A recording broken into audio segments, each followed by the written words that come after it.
there, and welcome to the Animag podcast.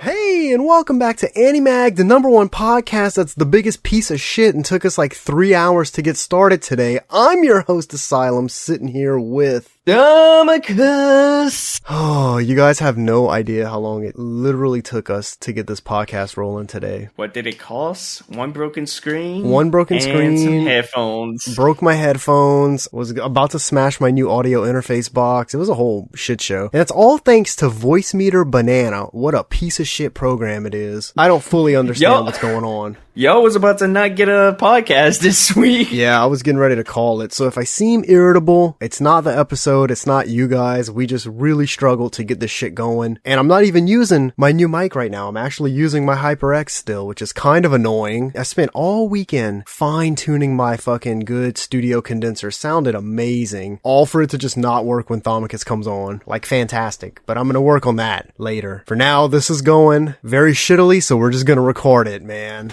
Holy shit, man, we are rolling. This season is flying. We are. But I kind of feel like, Zay, man, although we're on episode 6, we haven't gotten a whole lot of story. It's probably towards the end. I get it, man, but that's gonna piss me off so much. I wanted season 2 to be full of story, not just character reintroductory and then some story. Yeah. Whatever. We get what we get, I guess. Yep. Until season 3.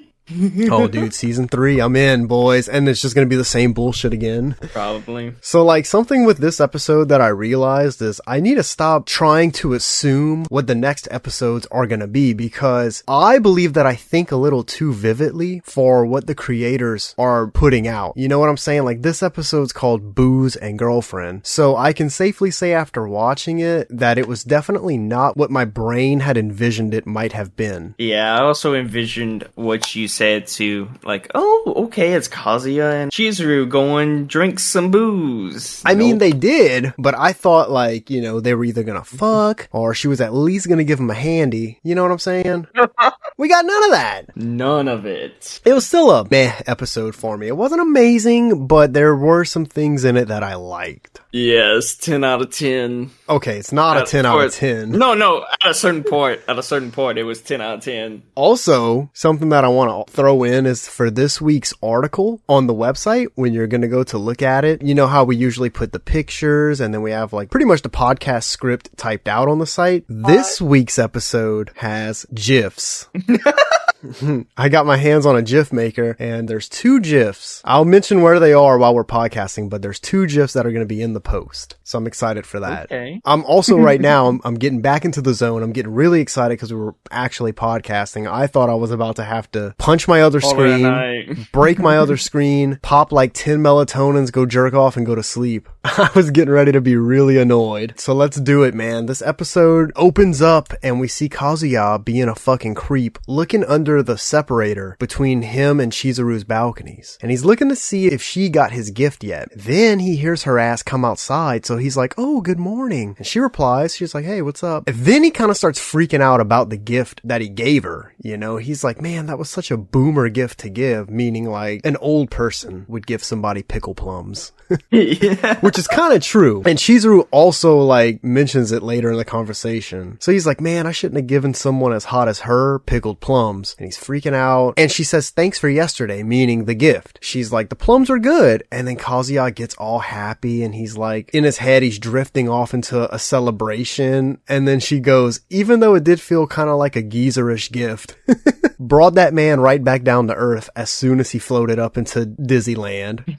She was just here to crush his feelings. She also tells him that placing the gift directly on her balcony was crossing boundaries, but then she's like, I'll let it slide because it's a gift from a neighbor. So to me, it's like, why even mention it? If you're gonna like, in the long run, say, it was fine, you can put it on my balcony, I'll forgive you. What's the point of even telling him that he's crossing boundaries? Exactly. That part kind of made me like turn my nose up to Chizuru a little bit, which doesn't doesn't happen often, but there are times when it happens. Maybe she wanted him to give it to her in person. Oh, like knock on her door and be like, hey, Chizuru, got you a gift. That's the only way I could think of that. Instead of him being a bitch and put it on her balcony. Okay, maybe she's not complaining. Rather, she's trying to give him a hint. Like, hey, next time, just knock on my door and face to face. Oh, I like that. Ooh, we're going back to orange. Damn, bro. I like that. And then Kazuya, being the fucking idiot that he is, he starts mentioning Ruka again, and Chizuru stops him. She's like, stop right there. And she's like, first of all, it's too early for this. And then second off, she's like, and whatever, I believe you. Meaning that she believes that there's nothing going on between Kazuya and Ruka. Then she tells him to give it a rest. So I assume that she's saying this to him so he'll finally just shut the fuck up about it. Yes, I agree. I feel like she's getting really tired of hearing about it because he does bring it up every time he sees her. So I think she's just trying to get him to shut his fucking lips.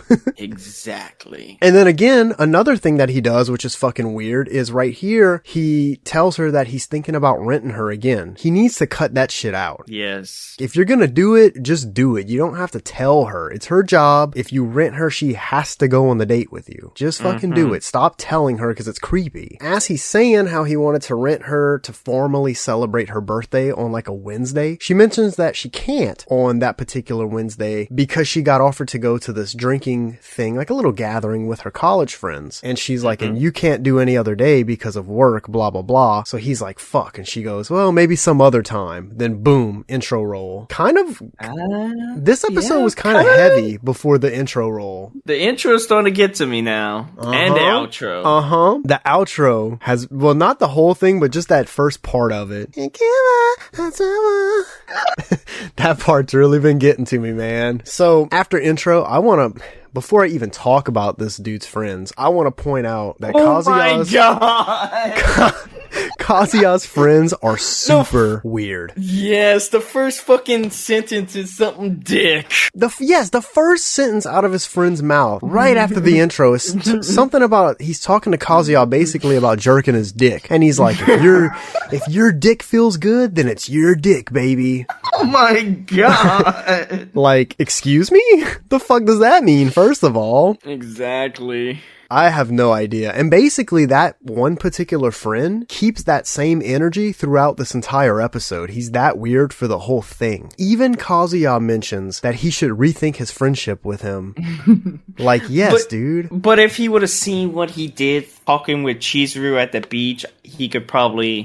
Yeah, like he's weird, but at the end of the day, he is kind of a good friend. Yeah. You know? That's what I like about him. He had his boys back. Then the same friend, the dick-grabbing friend that we're talking about, he starts asking Kazuya if he hooked up with Chizuru yet. Remember, his friends all met Chizuru at the beach. So time frame-wise, in his friend's eyes, Kazuya has been with Chizuru for a year. And Kazuya's just like, yeah, we did, sure. And then he kind of feels guilty about it because, you know, he's not dating Chizuru. They didn't fuck, and he's kind of just throwing her under the bus. And then the creepy friend invites Kazuya to a boozer that night. Immediately right here, I put 2 and 2 together and knew exactly what was about to happen. Yep. Chizuru says she's going hang out with some college friends to drink, and then his homie's like, hey, we're going out to drink, you want to come? I knew exactly what was going to happen. I'll knock it point-wise a little bit for being predictable. Really and truly, like, what could they really do in this episode that would not have made it that predictable? It would be kind of hard to write. Yeah. So we cut to the place where they're going to be drinking, and one of the guys mentions that the girls are already there. And this further confirmed what I thought was about to happen to actually be happening. And then boom, they enter the room where they're going to be hanging out, and Kazuya sees Chizuru. Basically, she's not Chizuru. She's in like her normal everyday life attire, like what she wears to school. She's got her glasses on, and she looks up and sees Kazuya, and they both kind of stare at each other for a little while, and they're both in shock. One of the friends even notices this, and he's like, do y'all know each other? Kazuya quickly redirects the conversation. He goes, oh, these were all the same people from the beach, you know, way back when in season 1. And they're like, damn, Kazuya, you got a good memory.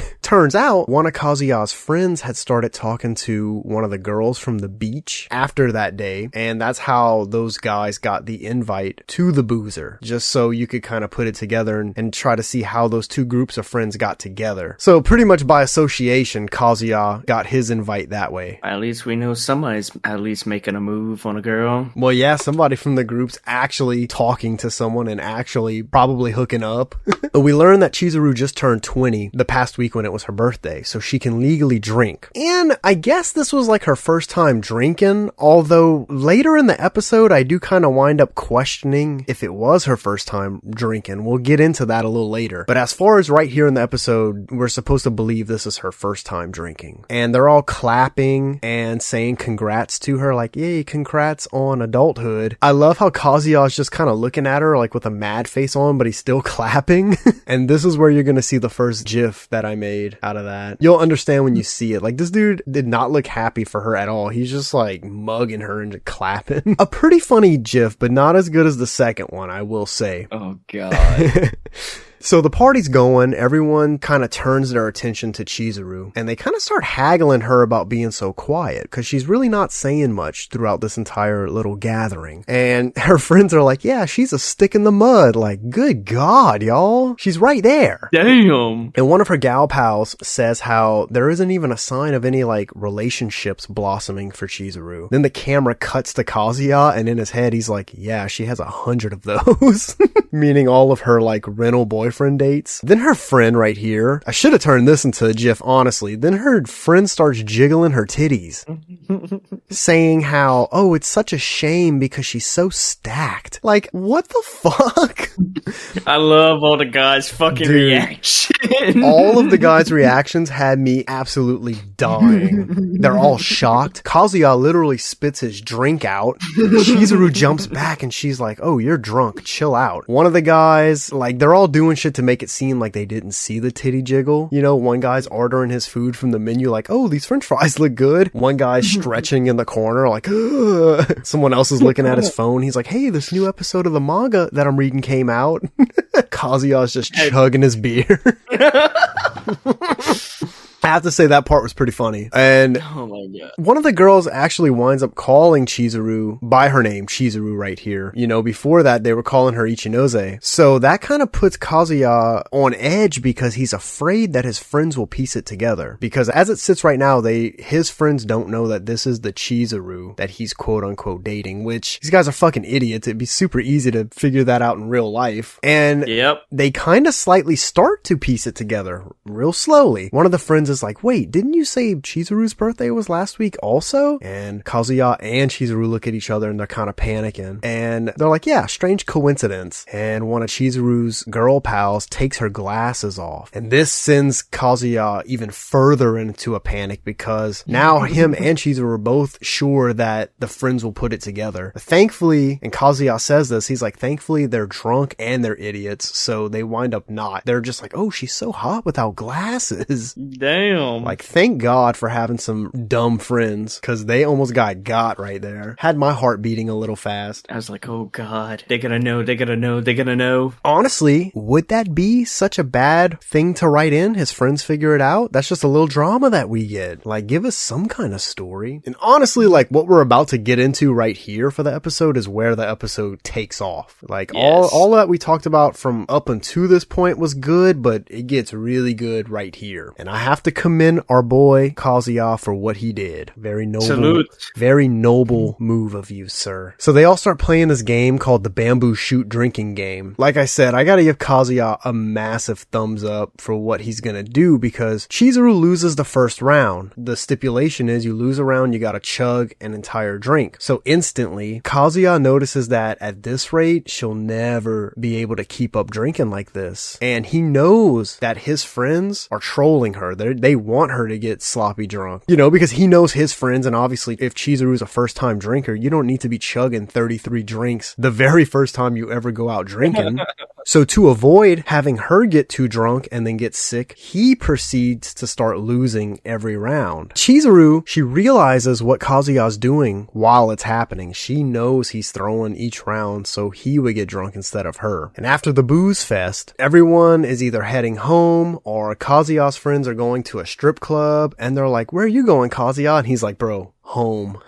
At this point, this motherfucker is plastered. So he's trying to walk and he can barely stand. He mentions how it's all starting to hit him at this point. Like all the booze that he just drank is all starting to, come into effect. And right here, I relate it so hard to this scene because I've been in this exact same situation so many times before that this particular scene made me feel sick. You just go out drinking and you don't think you're that drunk. You're like, yeah, I'm fine. And then as soon as you get alone and it's quiet and you just realize how bad everything is spinning, it's ass. He remembers in his drunken stew that this has technically happened once before where he got super drunk and mommy had to walk him home. This was in season 1. Remember the first time they all went drinking? Chizuru was present. Oh mommy. So he's just kind of thinking about how, he's already had a drunken situation where he was around Chizuru and mommy had to save the day. Salute and I think, to mommy.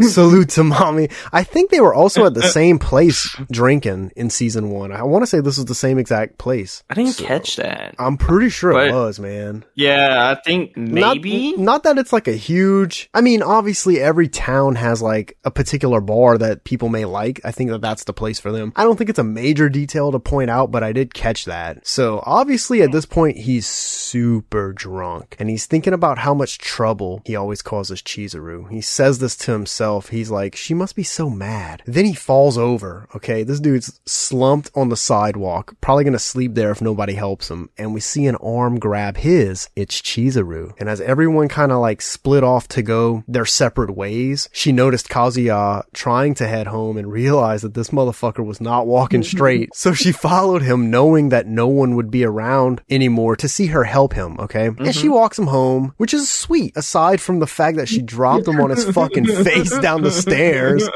at the apartment. Oh my god. And that's the second GIF you guys are gonna see. It's so good, bro. That explains Kazuya trying to get into some girls' DMs.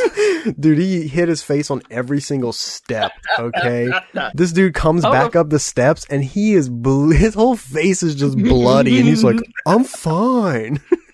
Oh my god. He thinks about how like pathetic it is that without Chizuru's help, he would have never made it home. But at least it was him that was super drunk and having a hard time and not Chizuru. Yeah. So better it be him than, her who's a girl and, bad things could have happened. So that's why I say it was kind of a noble deed that he did. And she unlocks his door for him because he's so drunk he can't even put the key into the hole for the door. I've been there. She gets him inside and this dude's on the floor and he literally thinks, okay, this is in his head. He goes, in a rom-com, this would be the perfect situation, having the girl you like in your apartment after a night of drinking. So 2 things I want to point out here. Number 1, this show is self-aware. For it to say that, it knows that like it's a rom-com. It knows that this is the perfect situation and they know that they're going to blue ball you by having nothing happen. And number 2, if you really think about this whole situation, okay, if you really think you're about to get it in after that hard of a night of drinking, you have another thing coming, okay? Because here it is, buddy. I know you've waited for it. Official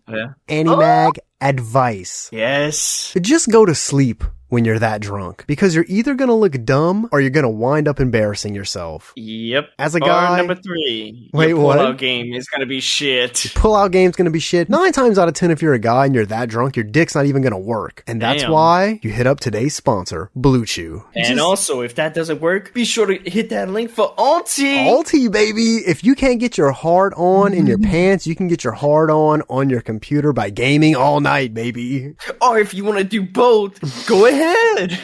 See the results. Animag does not hold any responsibility of what happens to you. If you end up having a child, that's not our fault. Cough, cough. So moving on.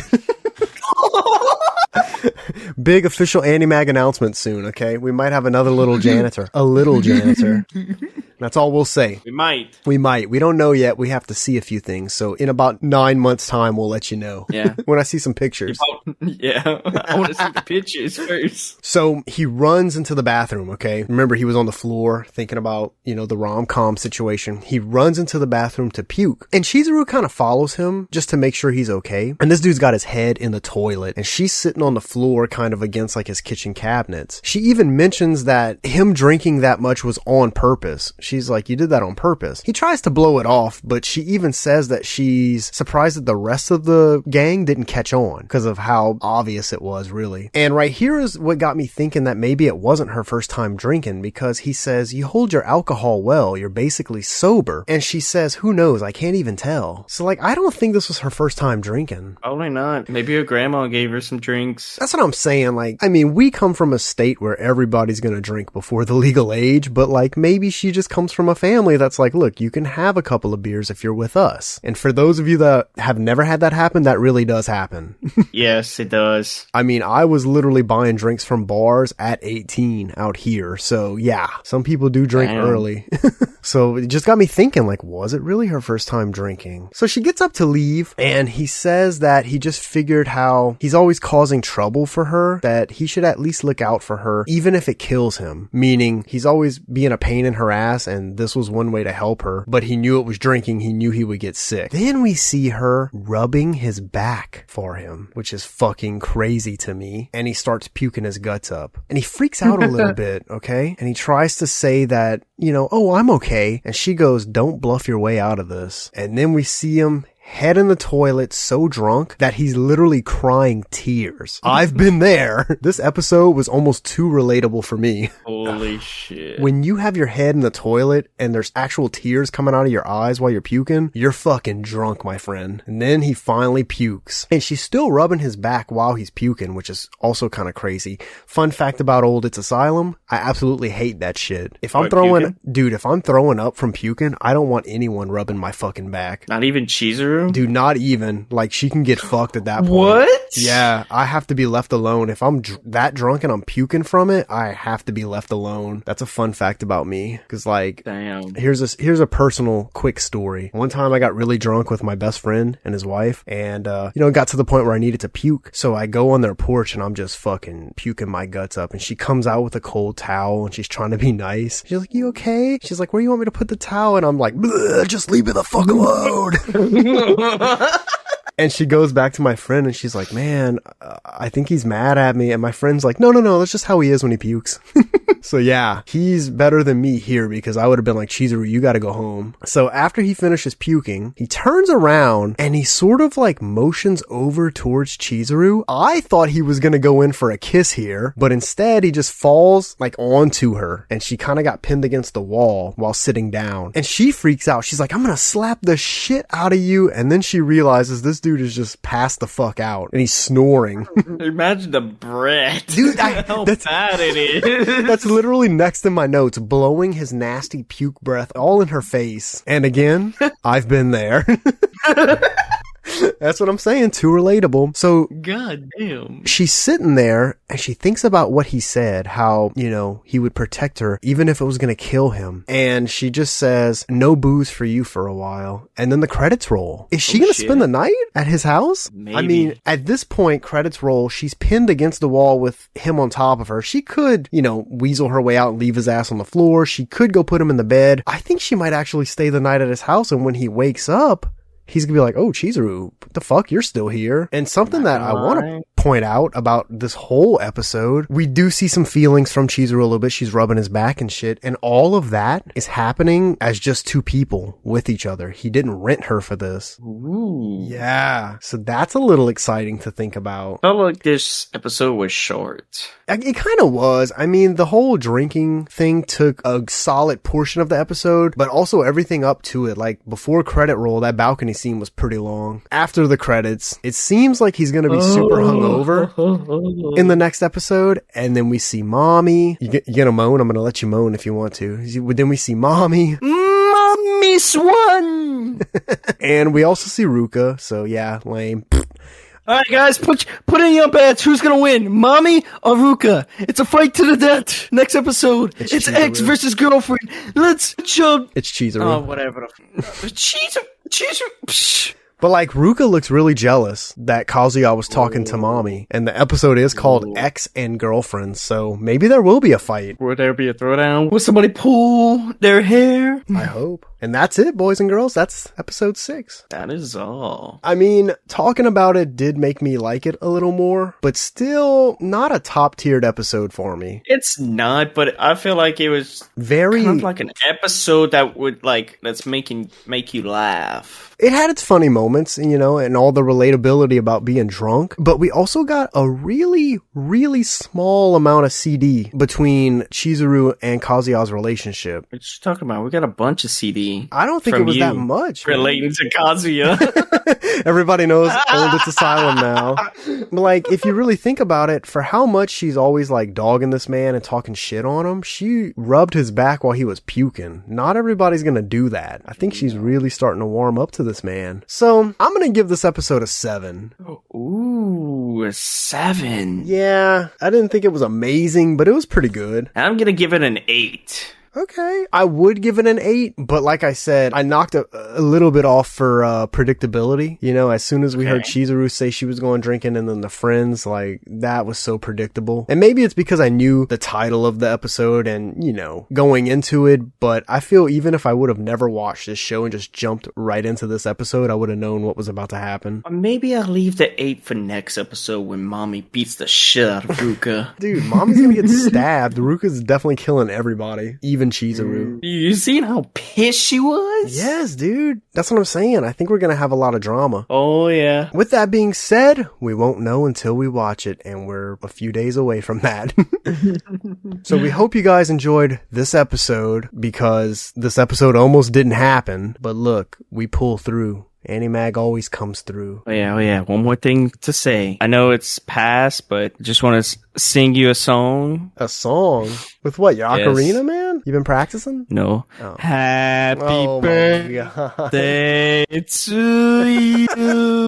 Yeah. Happy birthday to you. Happy birthday, it's Asylum. Happy birthday to you. Thank you, man. There you go. You guys, my Even birthday was on the 5th. Yes. And think about it. I was working on my birthday, man. I was watching the episode. I was writing notes out. I got a lot of cool shit, actually. Spencer got me this really big Funko Pop. Like, you know how they have the regular sized ones? This one's the big giant one, and it's a zombie Iron Man. Ooh. Yeah, from some series called the What If series on Disney. So I'm gonna have to watch that. But yeah, thank you, man. And guys, you're welcome. That is gonna be it. Be sure to say happy birthday to It's Asylum. Let us know in the comments down below, because the comments have been going off lately. We're running like super thin on time, so I don't know how much we can read, but they had some funny ones, man. If you want to hurry up and get a couple funny ones and let everybody know. Oh yeah. I've seen the first one. I've seen some simps in my day, but dude, must be the captain of Simpville. Bitch, I am the king of simps. He does. They don't call me the king. Somebody said this show gives me cavities. Oh yes, there is. Somebody the said, most hated / love 50/50 main character ever.